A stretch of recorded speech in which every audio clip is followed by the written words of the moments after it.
for all the ills of a country, the migrants are responsible.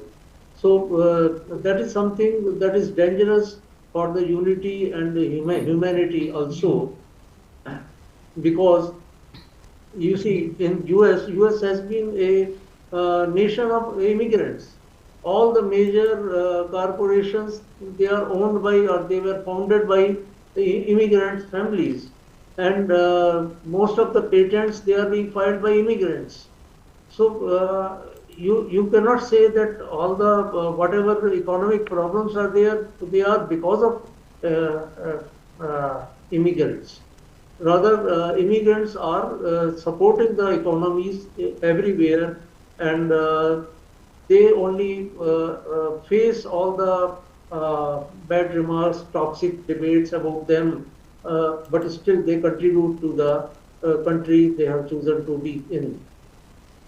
So Yes. the first thing that comes to my mind is that if there is a forced displacement of people from one country to another in search of better quality of living or for security reasons, then it must reflect the failure of the local leadership, that they are not able to provide right kind of amenities, right kind of security and their own population.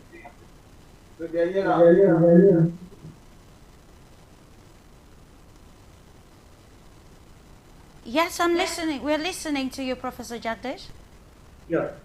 So it must be seen as this thing that once, if people are happy in their own country, why they will get displaced?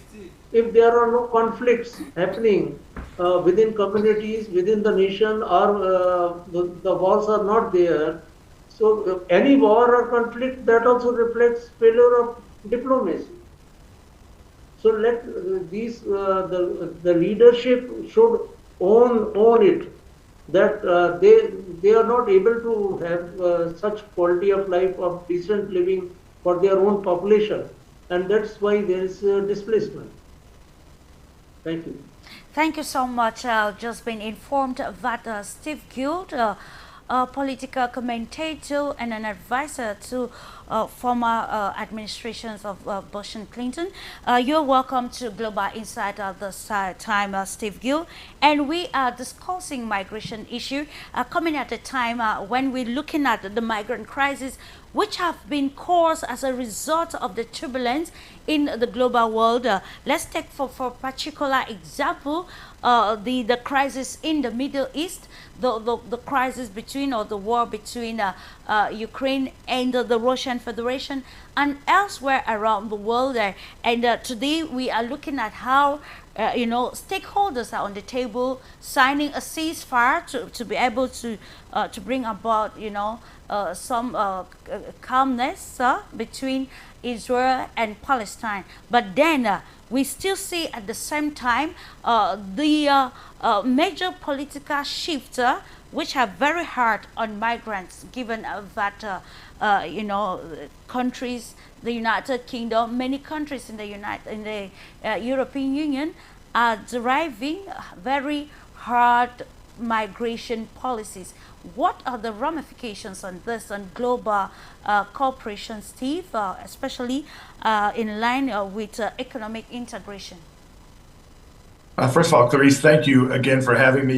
You always assemble great panels, and it's great to see my friend ACHILLE and Professor KHATRI. Let me just first touch on one of the things that ACHILLE said about innovation.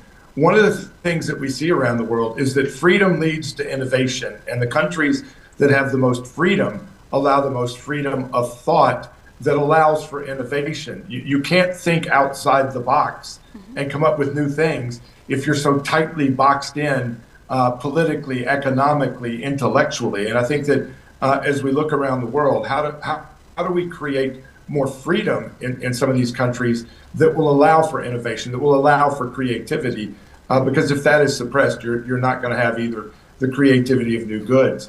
The other thing that, as we've seen and talked about in the past, is you have to have rules of order. You have to have legitimacy of how you develop your creativity. And one of the problems that certainly the US and others have had with China in the past has been the fact that you can take a new product, a new innovation to China, and then they will steal your intellectual property. They will steal what you have developed, and the next thing you know, they're offering it at a cheaper price because they didn't have the expense of development of that product and the innovation that went into it, success and failure in developing a new product. So you have to have rules of order. You have to have ways to make sure that you're protecting the creativity of those who develop it, whether it's music. We have issues in the United States all the time where some performer will write a song, perform a song, and the next thing you know, people are performing it and aren't compensating the songwriter. I'm in Nashville, Tennessee, Music City, USA.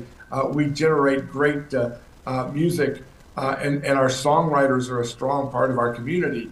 But you have to protect their creativity by making sure that they get the benefits of their hard work rather than somebody simply being able to steal it. And then finally, on the issue of migration, Dr. KHATRI pointed out that you have to have a control of your border.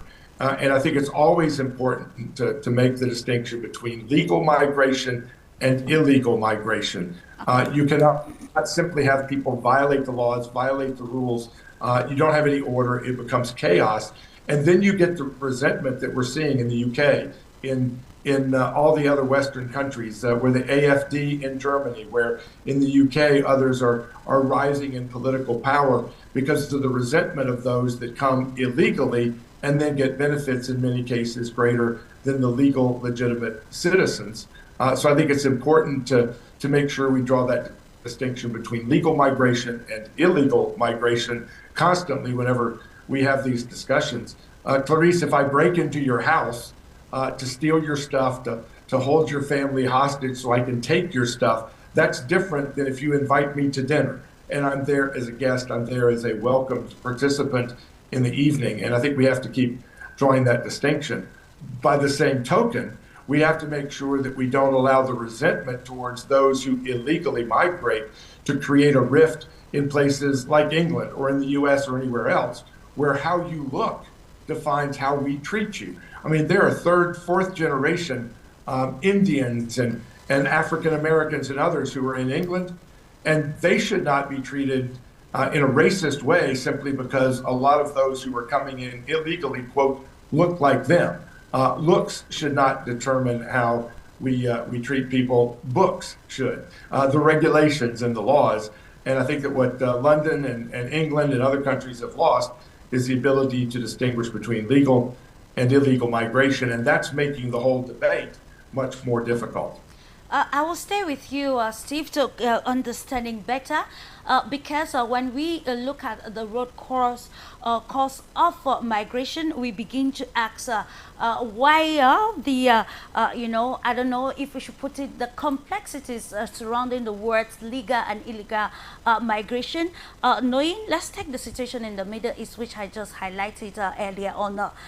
If should people leave because of such unbearable, unfavorable conditions and find themselves in the other nations or the borders, do you consider that legal or illegal migration, and how are states' policies, treating such cases that people involuntarily leave due to safety or insecurity that we actually underlined lately? Well, we certainly have situations where there are refugees who have to flee their home, whether it's because of earthquakes or flooding or warfare. Yeah. And the question, I think one of the things that we have to confront in the Middle East is when we have people in Gaza who are being encouraged to leave because of the rubble that has become where Gaza is, the buildings that have been destroyed, and people are still hovering and in that rubble living because they refuse to leave because they don't trust that they will be able to come back. You can't tear down a building and build a new one as long as people are still living in the rubble.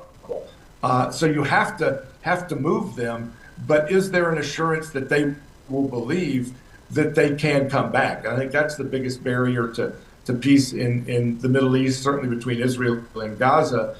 These people don't trust that they're going to be able to come back, and that instead of their apartment buildings being built anew, that they will be built and then others will move into their neighborhood. And I think that trust is still the biggest barrier to finding a resolution there.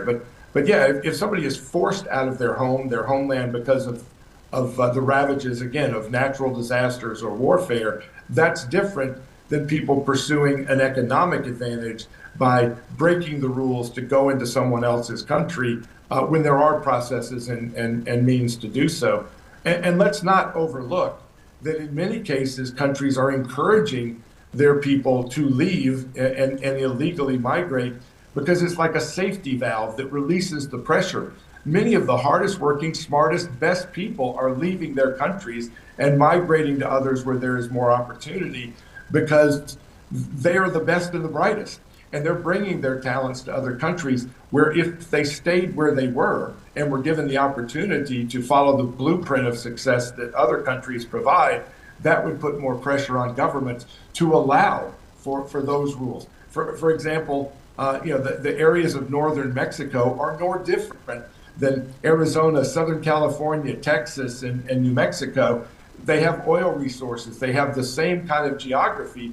The only distinction is a border where north of the border, you have enforcement of laws, you have a tradition of law, and south of the border, corruption has taken such a stronghold of Mexico. If Mexico would simply follow the blueprint and get the cartels, get the violent thugs who run Mexico illegally, if they could enforce the laws, they should have the same kind of prosperity with the same hardworking people, ethical people, moral people that make up the Southwest of the U.S. There's no distinction other than what blueprint do you follow in terms of how you run your country. And by allowing people who would be best to build a Mexico that would reflect the same kind of prosperity and freedom that the U.S. enjoys, by letting them leave or by encouraging them to leave, you hurt your own ability to develop in the same way. Thank you so much, Steve. I would love to have your comment on this, Mr. Achille EKEU. From the analysis of Steve Gill, we can see that a new diplomacy on democracy has been unveiled. And how can we analyze this shift and how it actually playing on the concept of globalization or probably human interaction for a better defined global trajectory? I just want to say hello to Steve. Hey, my friend. To be on this panel with him. Absolutely. I just heard his analysis, and it's I would say it's just a bias analysis. Okay, that's just to be nice. Okay, you know why people are migrating to Europe and to the United States, right? So let's go from the origins. Absolutely. You have to, if you just take from what you see today and analyze like you just did, it's biased. You're giving wrong information to your students. If they listen to you like that, you got to give them the background of the origins of all of this. Is why I like to listen to some of the professors like, Mersheimer, or the people they go deeper in the analysis. You are just on the surface. And it's not credible what you just said. You can't just say, oh, people come here, they have to manage their country well, better than, other countries so they can have the same standards, same living conditions as the US. Well, you know very well. We look at what is going on around the world. All these wars. How many wars have the United States, decided to go against its own interests, against the interests of the people of South America, of Africa, of Middle East? How many wars? Why? Because of resources. You guys need resources, so you go and get it.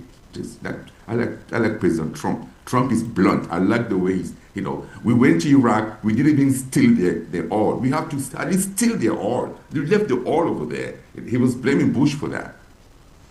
So you have to go deeper. I want you to go deeper in the analysis, and I want to give you my time to go deeper in the analysis and explain to your students that are listening why this is happening. Why is this migration happening today that we see today?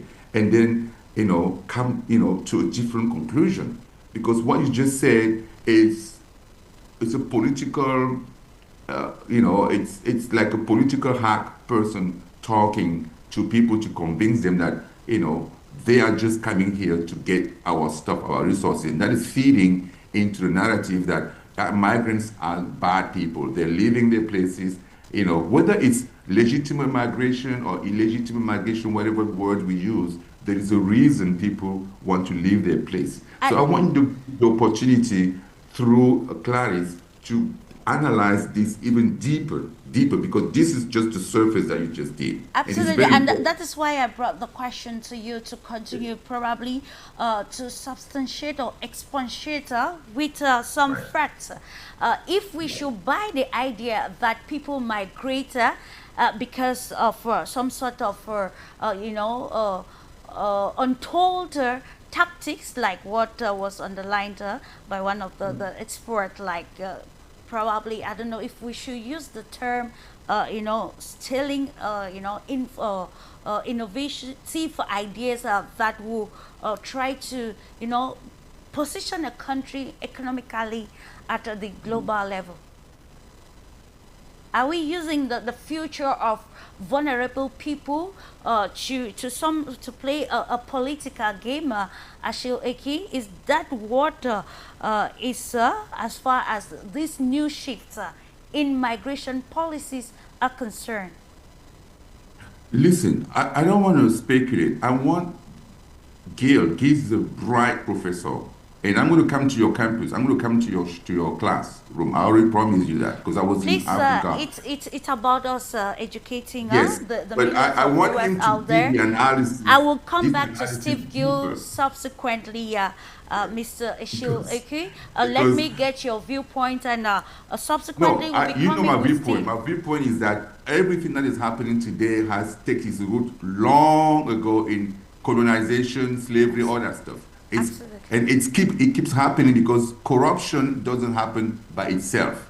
Corruption is because ExxonMobil wants to get oil from Gabon, from Cameroon, from Nigeria. They're going to corrupt those people and then get the oil at the price they need. And those countries are not going to get the revenue that they deserve from that oil that Exxon has extracted. So that is going to be protected by the president, because the United States president, when the president of the United States says, if you try, we are going to starve you. No more loans to your country. So those poor countries have no leverage. So they stay poor, not because they want, because they are constrained into doing that. This is why I'm saying Steve knows that. As an advisor to the President Bush, you know those realities. And you should tell it to your students, because I'm going to be sitting and listening to you. And that's the reason I'm going to come to your class, knowing that, yes, you are honest, because that is an important aspect that you are omitting, and that is misleading your students that are listening to you right now. I will come back to you subsequently, and yes. That is why we want to find a solution on the platform proposed to us by Globus, trying to give a balanced analysis to the problem, especially problems pertaining to humanity, as we are looking at the migration problem today on the table for discussion. I think, let me come to you, Professor Jagdish, why we continue to clarify the root causes of the migration we have been highlighted earlier on. And we even said in our preamble that in the days before independence, migrants were actually seen as slaves who actually participated fully to the development of the countries which are today viewed as superpowers. And then in the 21st century, with different schools of thought emerging, and what has been defined earlier on by you, Mr. Eki, that most hardline politicians, particularly in Europe and elsewhere, are taking a more conservative or nationalist tendencies, and with policies that seem not to now be favorable to those that have been coined as migrants. With you, Professor Jagdish, how can we actually bring back on track these new policies? For example, we see, I think it should be the Labour Party in the United Kingdom vowing that if voted into office, he's going to ensure that migrants will have limited benefits and every other those the national citizens will enjoy fully what is there theirs. And then we want to look at how this is actually coming to counteract international convention on the protection of the rights of all migrant workers and members of their families living in different nations rather than their countries of origin.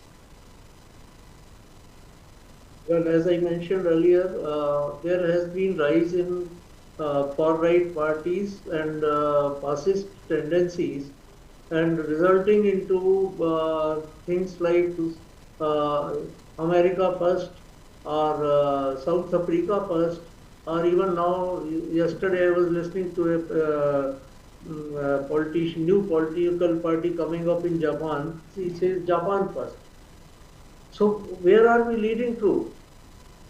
If we cannot replace humanism by nationalism, it's not a replacement. And on the one hand, we are having tougher anti-migrant policies, and on the other hand, so many countries are offering golden visa schemes for investors to come to their country, for highly skilled professionals to come to their country.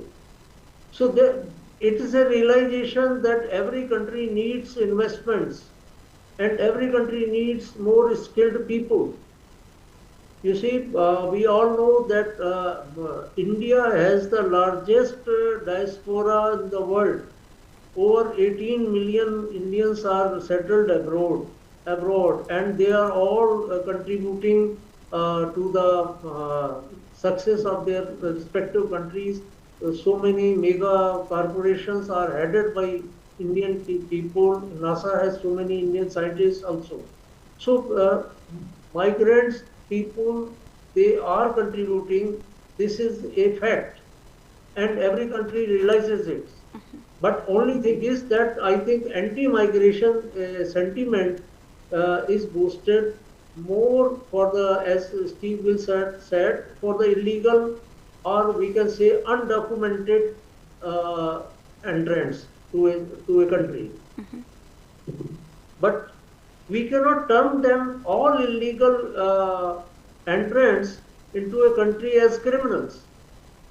They must be doing their jobs. They must be working hard in some stores, in coal mines, everywhere. So let us not treat everybody as a human. Treat everybody as a human being first, and then later on as a whether legal or illegal. But only thing is that if we are witnessing a internal displacements also, as well as external displacements.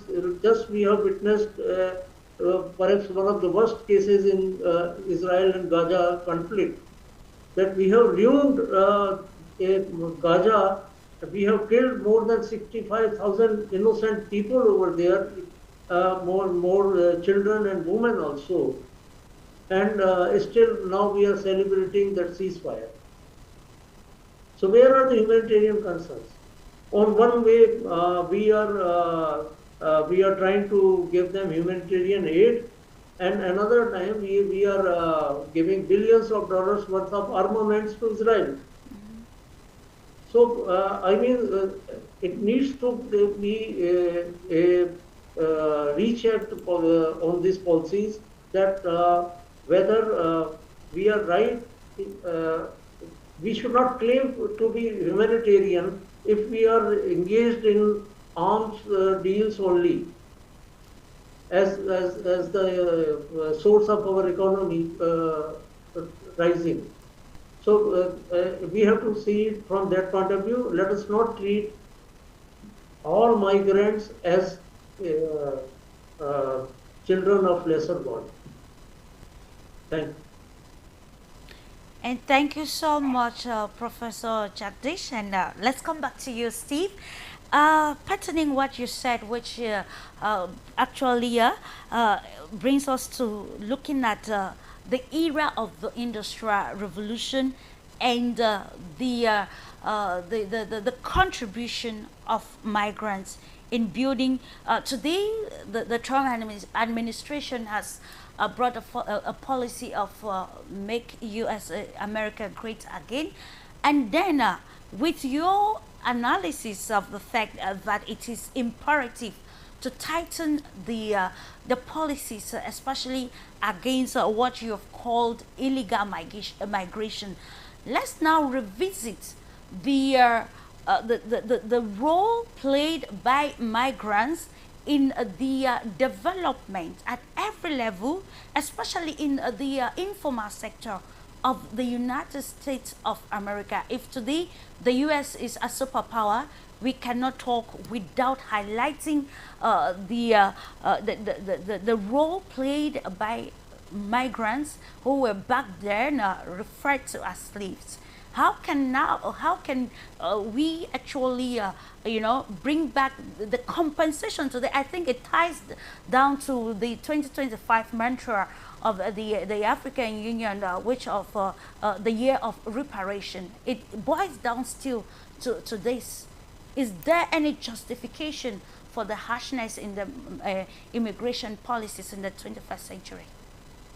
Well, you're not seeing massive numbers of African Americans immigrating or Africans immigrating to the U.S. It is mainly from South and Central America. You're seeing huge numbers from China, who were never enslaved by anybody in the United States. And I can assure Achille that different perspectives are being shared in my classroom at Belmont University, and I look forward to him joining us. Just last week, our friend Julia Berg was a guest, and she shared from Africa a lot of the perspectives that were new to what my students were hearing, particularly because I do agree with you that so much of what has hampered African development, and it's a continent, but it's also a multiple number of countries that have different culture, different background, different challenges.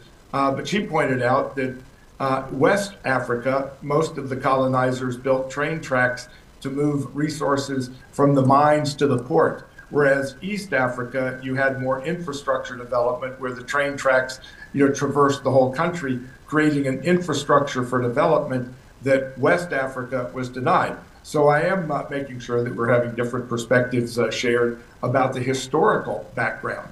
But I got to tell you, Achille, I trust what the South and Central and Mexican illegal immigrants are saying when they come to the U.S., when they say they are coming for jobs and they are taking jobs away from honest, decent, hardworking, legal citizens and legal migrants. So I believe them when they say they're coming to the U.S. because they're seeking jobs. They're seeking to get the resources. And in too many instances, we're paying somebody who comes here illegally more than we're paying for the benefits of those who are legally in our country. But I look forward to you coming to the class and sharing your perspective on those and other issues. And it's still very problematic. That brings us again to the international bindings, and I think it brings us, Achille, EKEU, with you, to now look at the role played by rights organizations that they can play at this particular juncture, patterning the new shifts in immigration policies. If the rationale behind it is because migrants or people from other countries are actually taking jobs that were meant for legal or the rightful owners of the nation. So how can we now change this rationale for future better human intercession or co-relationship, which I think is very primordial? Okay, so we are witnessing the birth and the growth of BRICS today, right? Sure. So what is happening is BRICS is taking now about 40% of GDP of the global economy in the world. Population-wise, too, they are growing. They are the biggest bloc now compared to the G7. And so Africa is moving ahead, building alliances with BRICS members, and they're growing the economies. And what we see in Europe is the downfall. For example, France is suffering so much. So we are seeing a trend that is being reversed. And there is a panic that you hear all the time in France about, oh, soon enough, we are going to be the one going to Africa to look for jobs. And I can't wait to see that happening in my lifetime and enjoy when we're going to tell them, immigration, you are illegal, guy, go back to your country. And then we're going to hear the speech of, oh, Marine Le Pen, or, extreme right people saying, oh, those people are racist, oh, well, they don't want this, oh, why are they chasing us? Well, it was our forefathers who did this, it wasn't us, it's not our fault. That speech, I can't wait to hear it. Because everybody can find a good excuse to blame, migrants for coming to their countries. But do you think someone is happy to leave his own place to go to another person's place where it's cold? There isn't a better food. All this food we in the US and Europe, they are poison food with chemical stuff in there. We have grow up natural, beautiful food in Africa, in Central Africa, in India, that we want to stay and eat and be healthy. We don't need any vaccine, don't need any of that stuff. But we have to leave all that good stuff and come here and suffer, paying your bills, working hard, working to slavery. No, man, nobody wants that. So whether you are legal or illegal, everybody comes in illegally first before it becomes legal. So it's a process. So I am just waiting for that moment to come and see how they're going to react, because I see that already. A lot of people on TikTok, on Facebook, trying to say, oh, well, maybe they're going to put some barriers from us, so we don't come to the country, just like we're doing to theirs nowadays. So I'll say, oh, don't get scared yet. So it hasn't happened yet. We're still getting together. We have to put the foundation of our growth, our development, our industrialization, and that's going to happen in the next 10 years. A lot of countries that are going to start industrializing, and that is going to boost growth. All the youth that we have, 70% of young Africans are under 25, 70% under 25. So that's a lot of potential there, a lot of growth, a lot of demand for all kind of product, all kind of services. So that is shifting, and that what we're observing on the field right now is a lot of shift in terms of investment, and it's growing by the day, every day in Africa.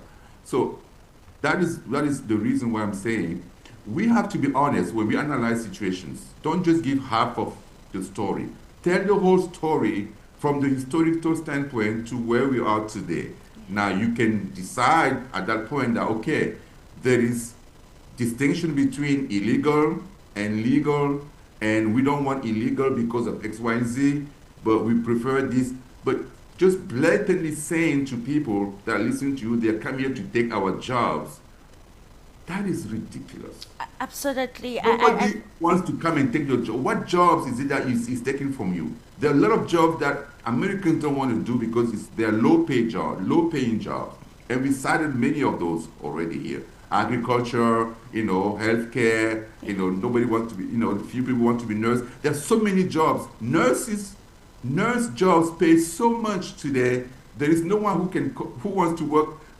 There isn't enough people working in the nursing industry. Americans who are not doing that job. Europeans are not doing that job. Africans are doing it, and they're getting a boatload of dough, and they're living a high lifestyle, and that is bothering people who are staying here locally. They don't want to do the job. They don't want to clean people's mess. They don't want to, take care of old elderly people. But Africans are doing it, and they're getting paid good dough for that, and they're living a good life. And now it's bothering them. Or that you're taking our job. I am the victim. I went through that stuff also when I was appointed bank manager in Southeast DC for the first time. The first year, it was hell. Everybody was, oh, why are you coming here? We'll go back to Africa. You're taking our jobs. I'm like, what? Taking your jobs? What are you talking about? So this position has been open for 6 months. No one wanted to apply. And I applied and they gave it to me. Now I turned that place, as a success in the whole market. That store that I handled was the best store in the whole market in Washington, the whole market going from DC to Frederick. Okay, so it's amazing when I hear people saying things like that. There are so many jobs that are paying high money, high dough, but nobody's doing it, and they're blaming immigrants that are doing it for doing it. It's insane. And it is imperative for Mr. Achille. This is what I was saying. Steve, you got to go deeper in the analysis, man. When you see on the surface like that, it's disappointing because people, you are a professor. You have to have the balanced view and go deeper into historical, analysis, and then bring up, what you feel should be the policy of the United States when it comes to immigration. But you're not doing it. And that is why we're here today with you all to try to bring about a compromise and see how we can bring a solution to these problems which are directly affecting human society, human interaction, or integration. According to some report, I think it was on Wednesday, this October, that the German Parliament repealed a law that granted people of who are not originally Germans to have a citizenship. I think about after a period of 3 years, and we see such hard policies coming in. It brings us to wanting to understand perception and reality, and how all of these will actually polarize and cause the flare in the hard immigration policies. That is the situation we are facing today. We can point countries like you have Finland, we have Poland, and other countries within the EU bringing forth hard policies on immigration. And how can we then separate perception from reality, or maybe the fear of the unknown from reality? With you, Professor Jagdish, trying to give a more people-to-people understanding of how we can manage the migration crisis to be able to co-live or co-relate for the betterment of society. See, one particular aspect I would like to point out is that we have to differentiate between patriotism and nationalism. Patriotism is that everybody, in whatever capacity you are working for the betterment of the country that you are living in, whether you are born there or you have migrated to that country. That is patriotism. Nationalism is where we are putting one against another. Yeah. And that is what is calling all the injustices happening and people fighting, communities fighting with each other. So that is one thing that has to be taken care of, and somehow if we cannot promote democracy, and democracy requires humanitarian approach where everybody is equal and there are no hierarchies in a society. So these are some things that need to be clearly thought over and put into practice. Yes, every country has right to have its own migration laws. Like India, just from 1st September this year, we have put out a migrants and foreigners policy, where we have made it little stricter. But also we believe that Vasudhaiva Kutumbakam, that the whole universe is like a family. But then we cannot treat that any ills that are happening are because of migrants. That should not be the case. That is just an excuse that politicians normally put forward to divert attention from their failure to lead properly and give a decent employment and decent life to their citizens.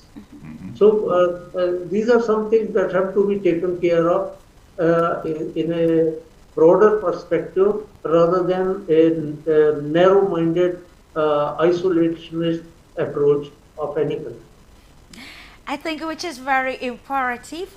It is how to see in such a way that political maneuvering actually is not at the forefront of the correlation between nations of the world. And I will take one example. According to a source, a gentleman that spoke on condition of anonymity, who said it patterned the Russian Federation given its relationship with other countries in the global south, particularly with Africa.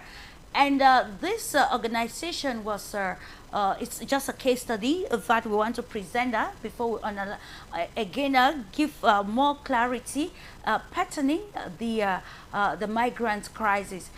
According to this program, there is some sort of exchange between the Russian Federation and countries within the global south, particularly with young people. But then there have been some reports saying that young Africans, so maybe people from Indian origin and elsewhere, have been recruited to work in the factory in Russia, or to take them to the front line. This is a report that was highly, refuted by the people concerned who spoke on condition of anonymity. Now it brings us again to how political climate challenges the existing human co-relationship, and we take the case study of the United States of America, still with you, Steve. From your earlier analysis, we could deduce or reach the conclusion that the crimes committed in the U.S. are mostly, totally from migrants. Is that an assertion? And if no, and how can we allude, or what statistics allude to the fact that the problems happening in the U.S. Come as a result of the nation having a favorable migration law? First of all, anybody that hears Achille talk is not surprised that he took his bank to the top of the level. Unfortunately, Achille, you are not typical of the millions of illegals who have come into the country, many of whom are illiterate not only in English, but also in Spanish. They're not destined to become bank managers, and I think they're not going to bring the same kind of success story that you brought to bear. Now, I will agree with Achille that I too will look forward to the French whining and complaining when they have to move to Kenya and their cheese is melting and their wine is hot, and they're having to complain about being the others in another country. And you mentioned the decline of the French economy right now, and Dr. Chaudhry mentioned Germany as well. I mean, they are losing their industrialization in part because they are creating this fear factor of Russia to justify holding together against the evil Russians who are going to take Berlin and Paris and London if they're not stopped before they get to Kiev, even though on the other hand, they're arguing that they can't conquer East Ukraine. So which is it? Are they that powerful or are they that weak? Which is it? So it's to create a fear that keeps Europe bound together as their economies are collapsing. And by spending 2 or 3 or 4 times the amount for gas or oil, they're destroying their economies. And as Achille pointed out, BRICS is on the rise. And the West has ignored that. The West has poo-pooed that, I think, to our own detriment. And if the West does not wake up soon, you're going to see more of the de-dollarization that already has some of the countries in Africa trading in the yuan, trading in other currencies that will put more, certainly more at risk.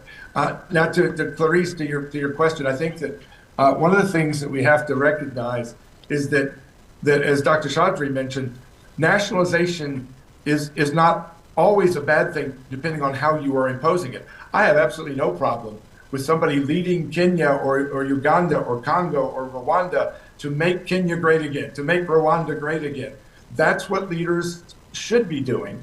The question is there a zero-sum game where we only advance at your loss? And I think that there has to be some recognition that we can all advance without hurting someone else. And I think nobody in the West should decry countries in Africa in particular taking advantage of the resources that have been raped and robbed for centuries and diverted. And if those resources are used to make Congo great again, to make Uganda great again, and that leads to a democratization, that leads to more freedom, that leads to more wealth and prosperity, I'm 100% in favor of that. And I've expressed that to my class, Achille. Thank you. I love it. When you say that, this is what I want to hear. Give the background perspective. It helps to understand what is going on. Thank you. And I think my class hates the French as much as I do now. No, don't use the word hate. I don't like to. I'm not hating. You said something important there. We can all live with. It's not a zero-sum game. I like that what you said. You know, you don't have to be rich and by trying to be rich make other people poor. You can all share the wealth. There's enough on this planet that God gave us. And that ties a lot, Achille, that ties a lot with the philosophy of Globus to see how to chart a future that will be inclusive with the population of the global population. And that is why today we are looking at what scope of faith for the future of the global society if today we begin to see one another as being a threat to us in terms of, protecting our jobs or probably ensuring that the country is being, actually developed by its own citizens having the primary benefits of it. But then how do we bring the philosophy of international cooperation, be it politically, economically, socially, to its great importance? If today we develop, biased tendencies of thinking that people of different origins already pose a problem to us even before integration to understand their own philosophy about life, and it also challenges globalization. When the proponents of globalization started this philosophy, it's all about the movement of people, goods, and services. And then how can we thrive in an environment where policies put in place by humans do not favor humans for the realization of the set agenda? And it brings us again to understanding better the role of government.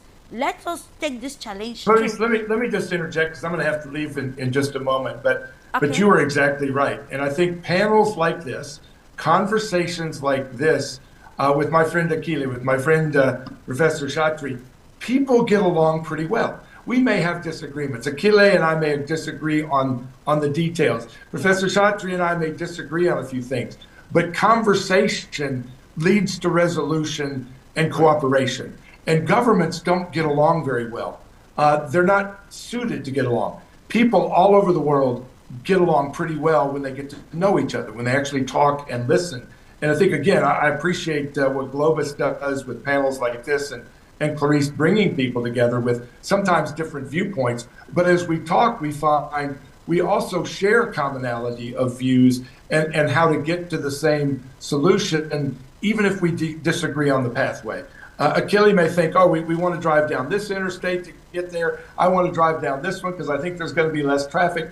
But we often have the same goal of where we're going, and we shouldn't have these conflicts simply because of the pathway to get there. And I think that, again, I appreciate you and what Globus does, Pan-Africa Media does in bringing disparate views. I try to do it, Achille, in my classroom as well, because I want my students to learn to think, not like me, but to learn to think.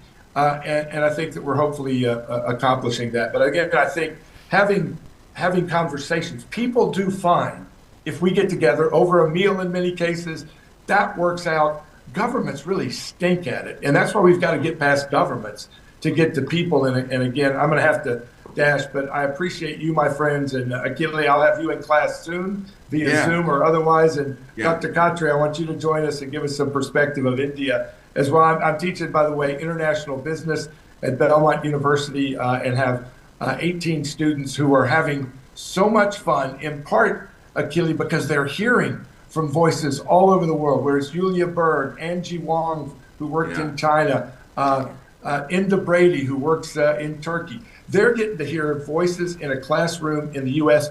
that they are never given access to, and they're all shocked and amazed that, you know, any crazy professor like me would do that. And I appreciate you guys. Clarisse, thank you again for bringing me in. I'm going to have to dash, but I will talk to you guys soon. Absolutely. Okay. Thank you so much for sharing your viewpoints. And hopefully you will visit maybe the African continent or any other countries to understand the integration, the natural integration that happens.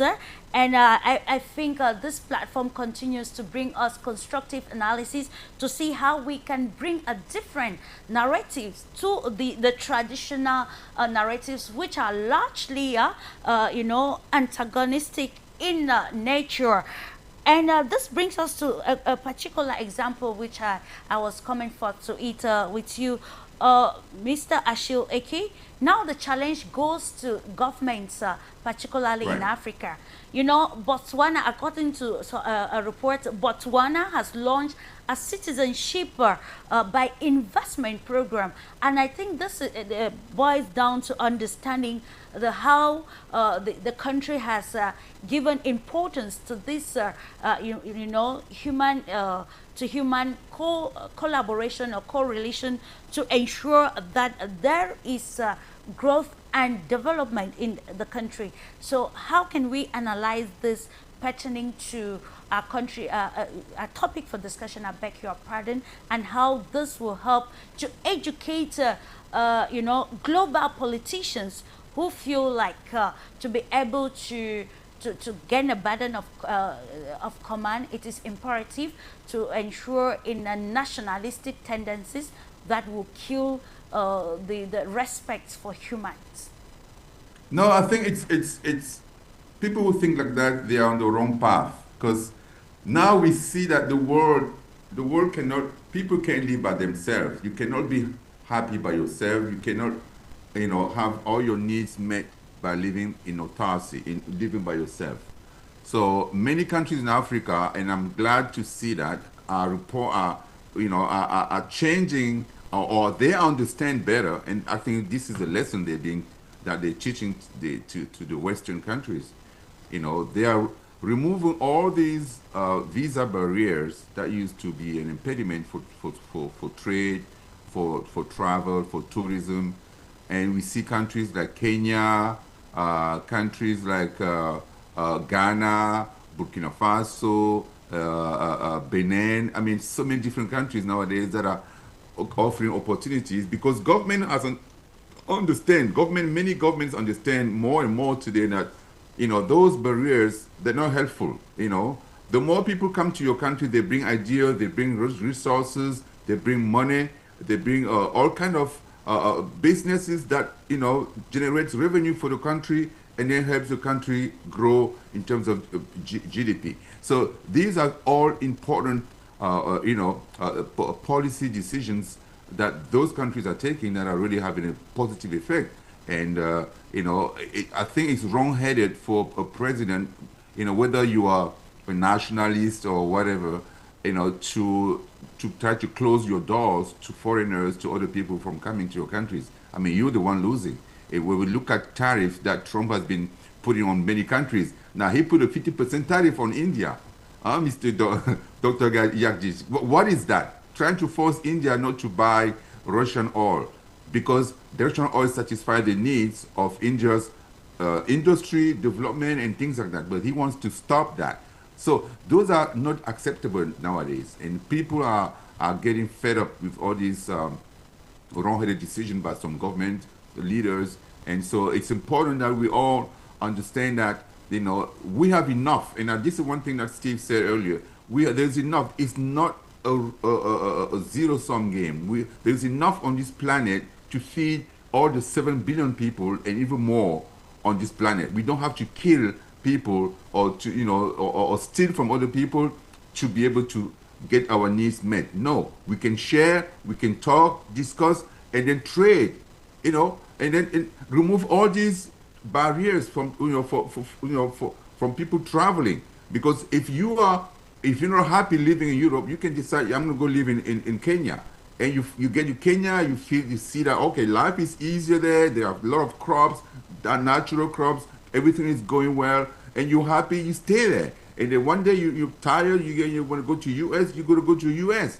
And then same thing, US person wants to go to India and then stay there for as long as he wants. And then it just all we care about is security, make sure that you don't create some harm to other people. But as long as you're a normal citizen, you know, you can travel all over the world. We should be able to travel all over the world and get our needs met without having to fight and kill. Because so far, all the killings have proven, you know, to be zero. It's not useful.